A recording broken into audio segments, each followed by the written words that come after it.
Hello viewers, কেমন আছেন সবাই? আশা করি সবাই অনেক ভালো আছেন। তো welcome to my new another video. আজকের ভিডিওটি আমার দাদির হাতের জাম মাখা নিয়ে।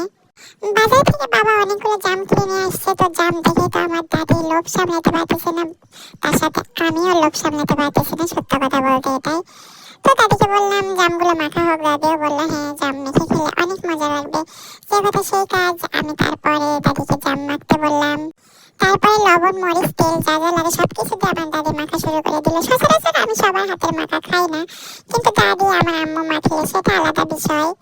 এই যে দেখুন, মাখা হতে না হতে আমার খাওয়া শুরু, কারণ আমার জিভায় পানি চলে এসেছে বন্ধুরা। আপনাদের জিভাতে যদি পানি চলে আসে তার জন্য কিন্তু আমি দায়ী না। জাম মাখাটা আমার কাছে অনেক ভালোই লাগছে, অনেক মজা ছিল, কারণ আমার দাদি মাখছে বলে তো কথা।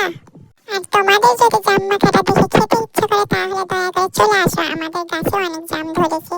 তা না হলে আমার আবার পেট খারাপ হবে বন্ধুরা। তারপরে খাওয়া দাওয়া শেষ করলাম, একটু ভিডিও করলাম। তো আজকের ভিডিওটি আমার এই পর্যন্তই। সবাই ভালো থাকবেন, ধন্যবাদ, টাটা,